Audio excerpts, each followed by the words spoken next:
सर्व बार्शीचे नगरसेवक, नगराध्यक्ष, उपनगराध्यक्ष, सर्व अधिकारी, शिवसाहेब सर्वजण उपस्थित आहेत. तर एकंदरीत काय परिस्थिती आहे या पाणी पुरवठा योजनेच्या? मुळातच माझ्या विधानसभेचा जो कार्यकाल होता त्याच्या अत्यंत शेवटच्या टप्प्यामध्ये 4-6 महिन्यामध्ये ही योजना आदरणीय देवेंद्र फडणवीस साहेबांनी अमृत 2 या योजनेअंतर्गत मंजूर केली आणि 296 कोटी रुपये आपल्या बार्शी नगरपालिकेला या ठिकाणी मंजूर केली. आणि मध्यंतरीचा जो कालावधी होता तो प्रशासकांचा होता. बाळासाहेब चव्हाण साहेब मुख्याधिकारी होते आणि प्रशासकाचा पण चार्ज होता. आता तसं पाहायला गेलं तर थोड्या अधिकारी एकटे पडल्यानंतर त्यांना मर्यादा यायच्या.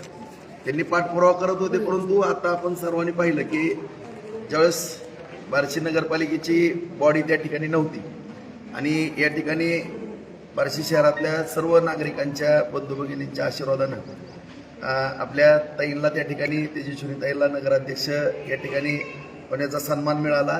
सर्व बॉडी त्या ठिकाणी निवडून आली. सत्ता त्या ठिकाणी भारतीय जनता पार्टीच्या माध्यमातून आल्यानंतर या ठिकाणी प्रत्यक्ष सर्व नगरसेवक, नगराध्यक्षांनी कामकाजाला सुरुवात केल्यानंतर मी पाठीमागेही सांगितलं होतं की जयाभाऊंनी सांगितलं, आदरणीय देवेंद्र फडणवीस साहेबांचं मार्गदर्शन घेऊन आम्ही काही शब्दही दिलेले होते. निश्चितपणानं तो शब्द पूर्ण करण्याकरता आम्ही फार धडपड करतोय.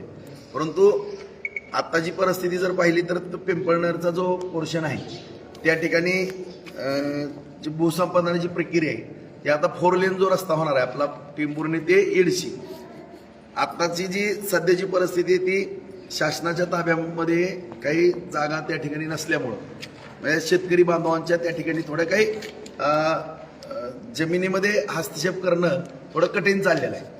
त्यामुळं या ठिकाणी आपला 4 लेनचा जो रस्ता आता सुतार म्हणून नॅशनल हायवेचे अधिकारी या ठिकाणी आलेले आहेत.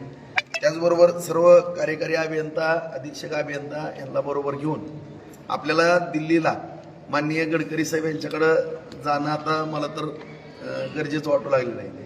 कारण त्या ठिकाणी जवळपास 250 कोटीहून अधिक भूसंपादनाला पैसे त्या ठिकाणी लागत आहेत आणि जवळपास माझ्या माहितीप्रमाणे 850 कोटी रुपये आपल्या 4 लेनला लागत आहेत टीमवरने. आता ही एक नवीन जबाबदारी आणखीन आली. आता आपण बार्शीकरांनी एक डोळा मागितला, आपल्याला देवाने दुसरा दिला. त्याच्यामुळं ह्या पाईपलाईन बरोबरच तोही विषय आपल्याला हातामध्ये घेणं क्रमप्राप्त वाटते. कारण अशी जर परिस्थिती राहिली तर आणखीनही 100 कोटी रुपये आपल्याला ह्या योजनेकरता कमी पडत आहेत.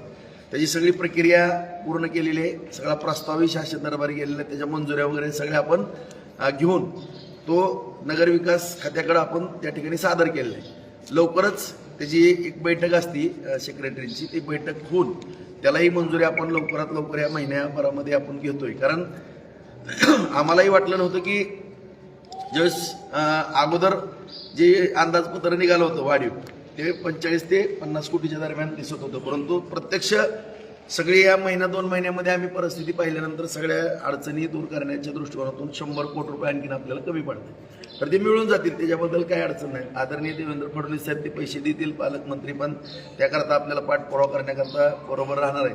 आणि ज्या अडचणी आता आलेल्या आहेत आम्ही पुढच्याच एक 2-4 दिवसामध्ये उद्याच मी माननीय जिल्हाधिकारी साहेबांना आपल्या नगराध्यक्षताईंचं पत्र देऊन, तुमचंही पत्र देऊन त्या ठिकाणी एक संयुक्त बैठक माननीय पालकमंत्री महोदयांच्या मार्गदर्शनाखाली किंवा माननीय जिल्हाधिकाऱ्यांना थोडी एक बैठक घेणं मला क्रमप्राप्त वाटते.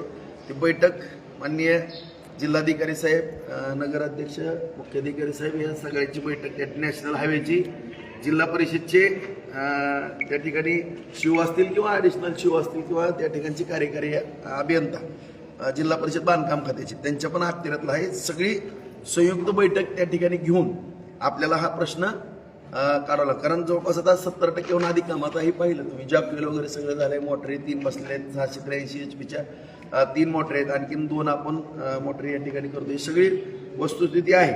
परंतु आता तुम्ही म्हणसान की दिलेल्या एप्रिलच्या शब्दातनं आम्हाला विरोधक बनणारच आहेत उद्या की नगराध्यक्षपदाच्या निवडणुकीमध्ये शब्द दिला, हा विषय निश्चितपणाने येणार आहे. परंतु ही परिस्थिती जर आपण आता पाईपलाईन केली करण्याला पण काय अडचण नाही. आता जो रोड आहे पिंपळनेर ते साधारण कुर्डवाडीचा तो पोर्शन जो आहे आता पण आपण पाईपलाईन करू आणि एप्रिलच्या आत पाणी द्यायला पण आमच्या पुढं काही अडचण या ठिकाणी नगराध्यक्ष ताईंच्या पुढं पण नसणार आहे आणि बॉडी पुढं पण नसणार आहे, परंतु अधिकाऱ्यांपुढं पण नाही.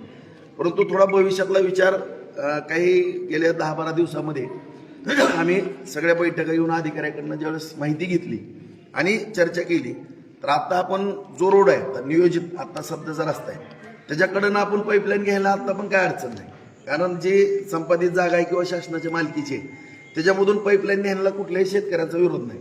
परंतु जो रोड आहे आपला 4 लेन तो दोन्ही बाजून आता मध्यम त्याचं डिवायडर 2.5 मीटरचं आहे आणि एका बाजूला 11.5 मीटर एका बाजूला 11.5 मीटर म्हणजे 23 मीटर बरोबर 23 मीटरचा तो रस्ता असणार आहे. आणि 23 मीटरचा रस्ता असल्यामुळं आपल्याला सेंटरपासून किमान 12.5 मीटरवरती 12.5 मीटरच्या पुढंच पाईपलाईन असणं गरजेचं आहे, कारण हा कॉन्क्रीटचा रस्ता आहे.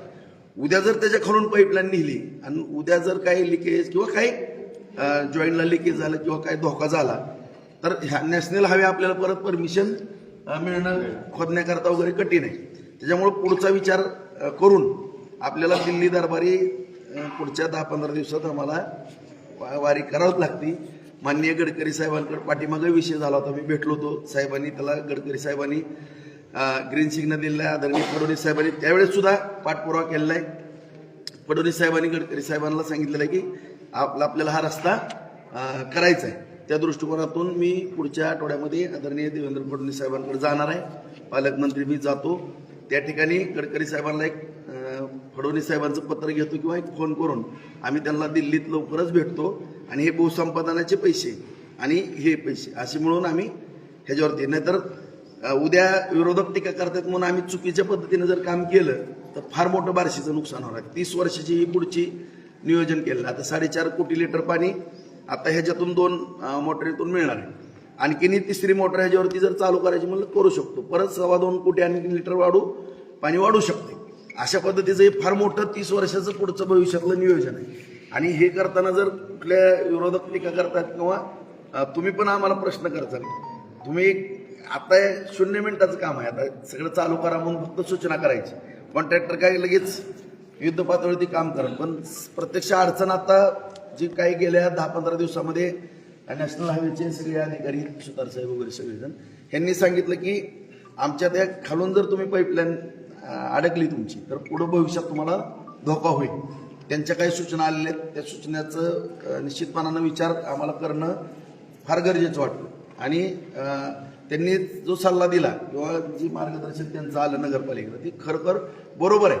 जर काही गडबडीमध्ये काही झालं तर त्याची किंमत फार आपल्याला पुढं मोजावं लागली असते आणि तो फार मोठा टीकेचा विषय झाला असता. त्यामुळं त्याच्यामध्ये दुरुस्ती करून त्या पद्धतीनं आम्ही करतो. आणि विशेष बाब म्हणजे हे जे पूल आहेत आत्ताचे आपल्या 4 लेनचे त्याचे सुद्धा टेंडर झालेले आहेत. शासनाने त्याला मान्यता दिलेली आहे. 92 कोटी रुपये त्याला मंजूर झालेले आहेत, त्याच्या निविदा आलेल्या आहेत. त्याच्यावर करणं पण ते पुलाचं पण काम चालू होते लवकरात लवकर. 12 पूल आहेत सगळे मिळून. आणि हा जो टिंबुर्णीपासून आपण 4 लेन घेतोय तो आपल्या बायपासवरनं जाणार आहे. बायपासवरनं जाऊन आपल्या जामगावच्या पण बाहेरनं बायपासवरनं जाणार आहे. कुसमला सुद्धा आपण उजव्या बाजूनं बाहेरूनच जातोय, पांगरीला पण बाहेरूनच जातोय. आणि जो साठवण तलावाचा मुद्दा आहे आपला चिंचोलीचा, त्याला सुद्धा जवळपास 40 कोटी रुपये खर्च होत होता. ते मापदंडामध्ये जलसंधारणच्या बसत नव्हतं. त्याच्यामुळे त्याला सुद्धा आपण एक वळण दिलेलं आहे. त्या ठिकाणचा सुद्धा खर्च त्याच्यामध्ये समावेश केला आहे. आणि ते चिंचोलीचं पण साठवण तलाव भविष्यात होण्याकरता काय अडचण असणार नाही. अशा पद्धतीचं हे मोठं नियोजन आहे आणि ह्याला लवकरात लवकर आम्ही या ठिकाणी मार्ग काढू. आणि तेजस्विनीताई कतलेंच्या मार्गदर्शनाखाली जो काय आम्ही शब्द दिलेला निवडणूक लढवताना तो आम्ही निश्चितपणानं लवकरात लवकर पूर्ण करू.